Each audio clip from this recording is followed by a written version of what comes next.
Good afternoon. I am from the association called BIOC. This is an academia collaboration Bio Community Kansai. I'm the coordinator and the vice president. I really am a professor at Osaka University. Nice to meet you. Good evening.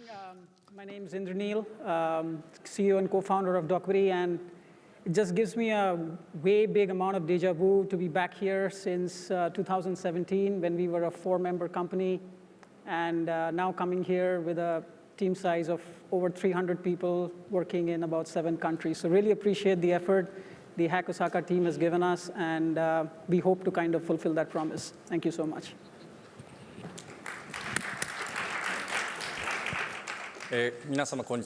Good afternoon, ladies and gentlemen. I am Ito from Docquity. I used to work for Itochu trading company, and in 2019, our company decided to invest in Docquity, and we have been working closely together. And last year, October, I moved to headquarters of Docquity in Singapore, and then since then we have been working together. So this is a good opportunity for us to talk about how we form this relationship and a piece of success story. Well, we are still, struggling to find the right solution, but still, I am delighted to be here to talk about how we get here. So Docquity, as you said, in Hack Osaka 2070, you won the Gold Award. So that's you. So today's point is that you're still a growing company. And East Asia, are you planning to expand to East Asia? And many companies have some same issue as you have, or as you have solved. So that's what we like to talk about today.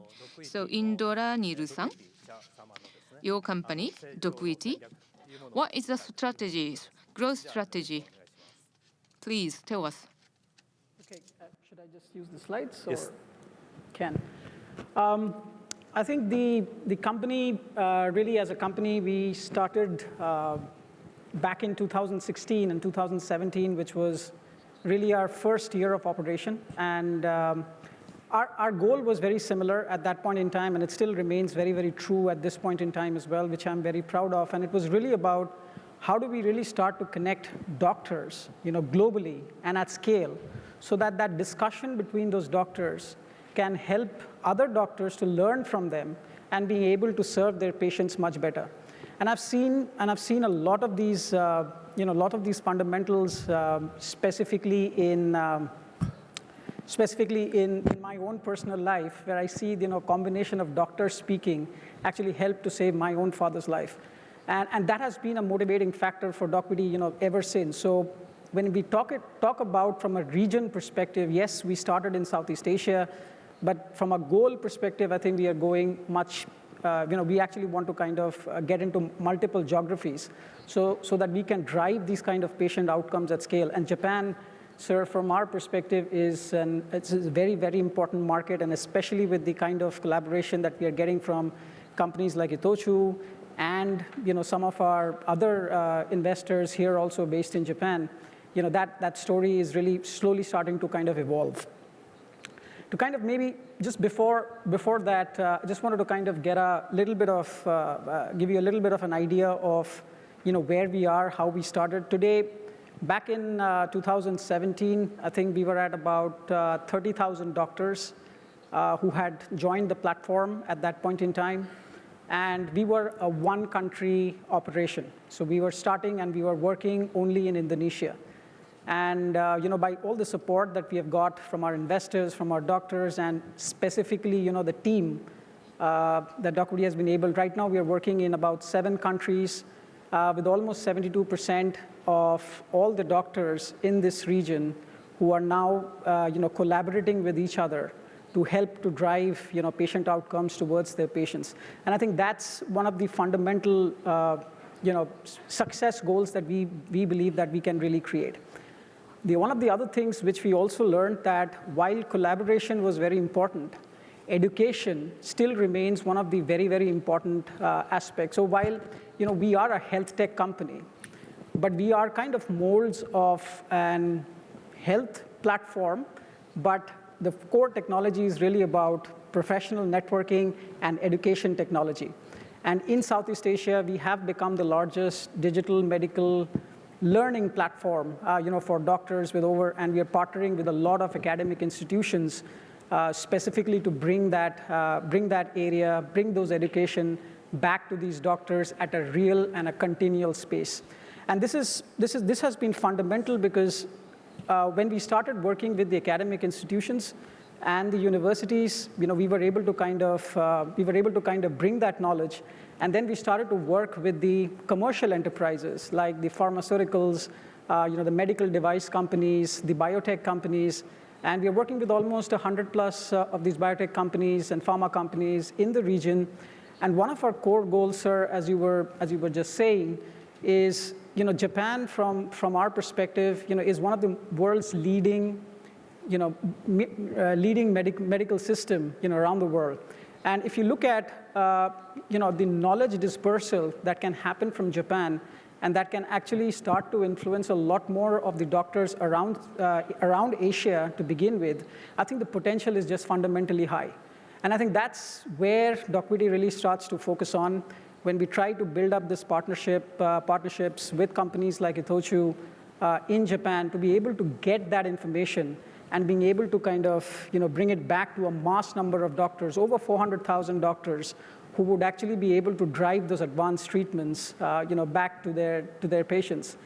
And finally, from one of our personal experiences also was, doctors, yes, there is a lot of technology coming in, a lot of people talking about ChatGPT and everything replacing doctors in the future. I'm still a little bit skeptical around that, and I would still believe that doctors are irreplaceable because the amount of experience and the personal understanding that a doctor gives from a patient perspective is just phenomenally high, and which will take a lot of time for technology to really replace that. But having said that, which means that the education around those technological aspects is also very important from a doctor's perspective. And that is also something that we are currently focusing on with the advancements of technology happening in other parts of the world. How do we also bring them back into the Japanese healthcare system? Because the shortage of doctors is global, right? And we, as a company, our really goal is how do we really start to enable these doctors to be able to get there? And business-wise, I would really think that we are looking at Japan as one of our very, very core markets. We were able to kind of raise funds over this life cycle over the last 3 to 4 years. And now we are really planning to invest heavily in building our team here and taking our technology back into the doctors. So thank you. I think from an introduction perspective, if there are any questions, we'll be happy to answer that. どうもありがとうございます。でまず、日本企業との協業。So first of all, a partnership with Japanese company. And my first question, 2017 you won the award, gold award. Anything changed after that? So the way you operate the company, you can say anything positive. It's all positive. I think the most important part was that, in 2017, very honestly, at that point in time, our business model was not evolved. We had only 5-member team at that point in time, and we had a serious cash crunch also to be able to take our business model insane. And right after Hack Osaka, within a month, we got invested by a Japanese fund, Spiral Ventures, and also through Genesia Ventures, which led to our seed and our Series A funding within a span of about 6 months. So I think that was one of the fundamental changes that happened. And obviously, with Itochu coming in, the next year from a Series B fundraise, one of the things that I've learned specifically, which is really helping us right now, is the insane amount of focus of unit economics that Japanese investors really focus on. And that started to boil down into our DNA as a company, that we were thinking about unit economics even when the rest of the world was really looking at growth at no cost kind of a stage. And I think that fundamental principle is helping us right now in this recessionary period for us to be able to scale through. And that fund management aspect is something which I really respect, the Japanese investors, that they've really taught us. ありがとうございます。伊藤忠さんはItochu 2019年 in 2019, and you started collaboration with Docquity. Which point did you find the growth? And we are the trading a company, so the simply put that we look at the synergy. We are not financial investors, so we would like to build the businesses together with it. And Itochu have get involved in medical industries, and we tie up with the local the big companies to run the medical the projects.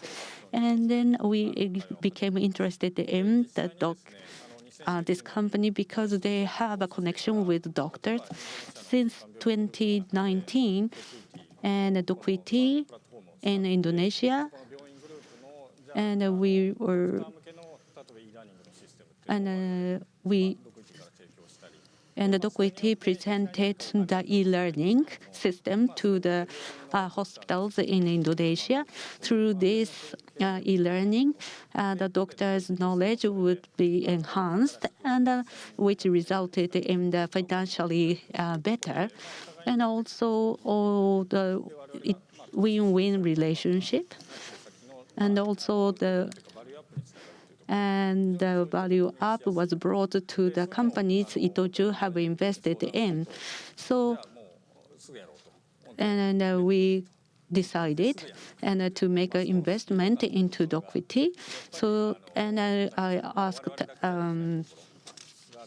Indrail-san and Docquity, and very speedy, and immediately they make a decision. And the speed is very important for startups. This is something the major companies are lacking. And the doctors look at patients, and when they find rare symptoms, they don't know to whom they consult with. But with this kind of applications, connect with doctors all around the world, that is remarkable. And patients like me, I have a social media site.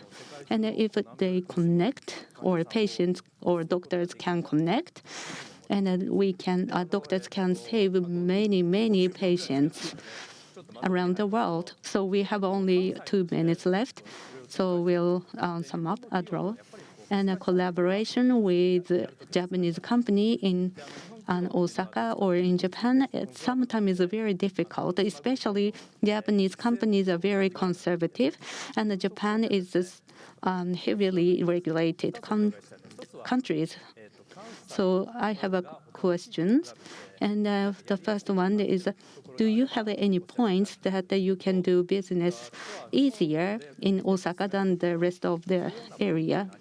And the second is, what is the most important things when you do the business? I think that's a very tough question, and we just started our operations here in Japan, in Osaka and in Tokyo. We are meeting with the hospitals specifically for us to explain what we bring to the market. However, I think one of the things which really drives me here is, there's just so much welcoming with respect to, the technology companies coming in, and starting out here in the Osaka city. And Hack Osaka is a live example of that. I think fundamentally what I've learned is 2 things. Docquity as a company, technology can permeate barriers. But for technology to permeate barriers, you need 2 things. Number 1 is the relationships and the ability to do in a market, which I believe, Itochu and Aki-san is really helping us out. And the second aspect, which I also fundamentally understand, is whether it's Japan or any other market, I think mentorship is extremely important.